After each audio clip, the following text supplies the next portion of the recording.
शिवाय। ॐ नमः शिवाय। ॐ नमः शिवाय। ॐ नमः शिवाय। ॐ नमः शिवाय। नमः शिवाय। नमः शिवाय। नमः शिवाय। नमः शिवाय।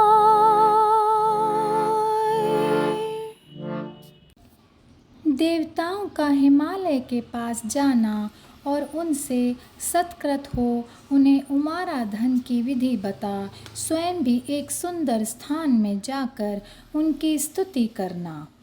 नारद जी बोले, महामते, आपने मेना के पूर्व जन्म की यह शुभ एवं अद्भुत कथा कही है।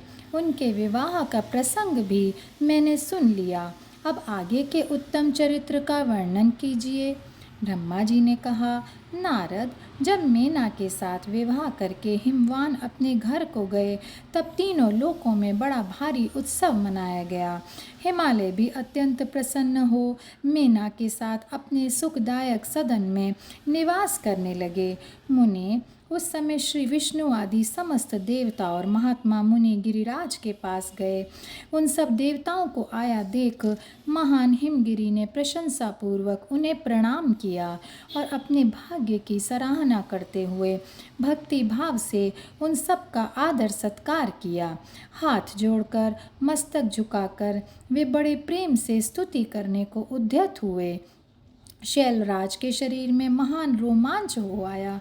उनके नेत्रों से प्रेम के आंसू बहने लगे। मुने, हिमशैल ने प्रसन्न मन से अत्यंत प्रेम पूर्वक प्रणाम किया और विनीत भाव से खड़े हो श्री विष्णु आदि देवताओं से कहा।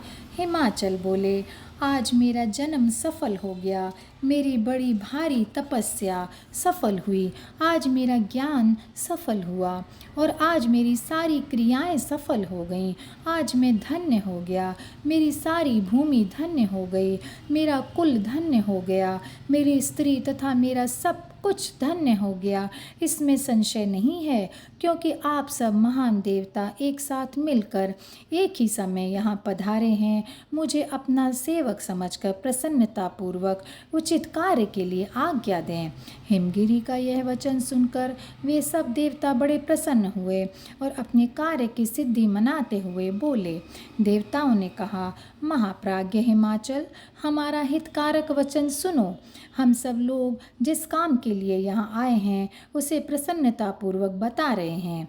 गिरिराज, पहले तो जगदम्बा उमा दक्ष कन्या सती के रूप में प्रकट हुई थीं और रुद्र पत्नी होकर सुदीर्घ काल तक इस भूतल पर क्रीड़ा करती रहीं। वे ही अंबिका सती अपने पिता से अनादर पाकर अपनी प्रतिज्ञा का स्मरण करके यज्ञ में शरीर त्याग अपने परम धाम को प्रधार गईं। हिमगिरे, वह कथा लोक में विख्यात है और तुम्हें भी विदित है। यदि वे सती पुनः तुम्हारे घर में प्रकट हो जाएं तो देवताओं का महान लाभ हो सकता है। ब्रह्मा जी कहते हैं, श्री विष्णु आदि देवताओं की यह बात सुनकर गिरिराज हिमालय मन ही मन प्रसन्न हो आदर से झुक गए और बोले, प्रभु, ऐसा हो तो बड़े सौभाग्य की बात है। तदनंतर वे देवता उन्हें बड़े आदर से उमा को प्रसन्न करने की विधि बताकर स्वयं सदाशिव पत्नी उमा की शरण में गए। एक सुंदर स्थान में स्थित हो समस्त देवताओं ने जगदम्बा का स्मरण किया और बारंबार प्रणाम करके वे वहाँ श्रद्धापूर्वक उनकी स्तुति करने लगे। देवता बोले, शिवलोक में निवास करने वाली देवी उमे, जगदम्बे, सदाशिव प्रिय, दुर्गे, महेश्वरी, हम आपको नमस्कार करते हैं। आप पावन शांत स्वरूप श्री शक्ति हैं, परम पावन पुष्टि हैं, अव्यक्त प्रकृति और महतत्व ये आपके ही रूप हैं। हम भक्ति पूर्वक आपको नमस्कार करते हैं। आप कल्याणमयी शिवा हैं। आपके हाथ भी कल्याणकारी हैं। आप शुद्ध, स्थूल, सूक्ष्म और सबका परम आश्रय हैं। अंतर विद्या और सुविद्या से अत्यंत प्रसन्न रहने वाली आप देवी को हम हम प्रणाम करते हैं। आप श्रद्धा हैं, आप धरती हैं, आप श्री हैं और आप ही सब में व्याप्त रहने वाली देवी हैं। आप ही सूर्य की किरणें हैं और आप ही अपने प्रपंच को प्रकाशित करने वाली हैं। ब्रह्मांड रूप शरीर में और जगत के जीवों में रहकर जो ब्रह्मा से लेकर तृण पर्यंत संपूर्ण जगत की पुष्टि करती हैं, उन आदि देवी को हम नमस्कार करते हैं। आप ही वेद माता गायत्री हैं, आप ही सावित्री और सरस्वती हैं, आप ही संपूर्ण जगत के लिए वार्ता नामक वृत्ति हैं और आप ही धर्म स्वरूपा वेद त्रयी हैं। आप ही संपूर्ण भूतों में निद्रा बनकर रहती हैं, उनकी शुद्धा और तृप्ति भी आप ही हैं। आप ही तृष्णा, कांति, छवि, तुष्टि और सदा संपूर्ण आनंद को देने वाली हैं।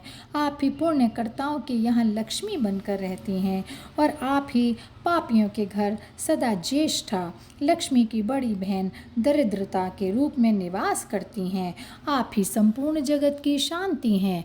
आप ही धारण करने वाली धात्री एवं प्राणों का पोषण करने वाली शक्ति हैं। आप ही पांचों भूतों के सार तत्व को प्रकट करने वाली तत्व स्वरूपा हैं। आप ही नीतिज्ञों की नीति तथा व्यवसाय रूपिणी हैं। आप ही साम वेद की गीति हैं। आप ही ग्रंथि हैं। आप ही यजुर मंत्रों की आहुति हैं। ऋग्वेद की मात्रा तथा अथर्ववेद की परम गति भी आप ही हैं। जो प्राणियों के नाक, कान, नेत्र, मुख, भुजा, वक्षस्थल और हृदय में धरती रूप से स्थित हो, सदा ही उनके लिए सुख का विस्तार करती रहती हैं। जो निद्रा के रूप में संसार के लोगों को अत्यंत सुभग प्रतीत होती हैं, वे देवी उमा जगत की स्थिति एवं पालन के लिए हम सब पर प्रसन्न हो। इस प्रकार जगत जननी सती साध्वी महेश्वरी उमा की स्तुति करके अपने हृदय में विशुद्ध प्रेम लिए वे सब देवता उनके दर्शन की इच्छा से वहाँ खड़े हो गए और यहीं पर यह अध्याय समाप्त होता है। ओम नमः शिवाय, ओम नमः शिवाय, ओम नमः शिवाय। ओम नमः शिवाय, ओम नमः शिवाय,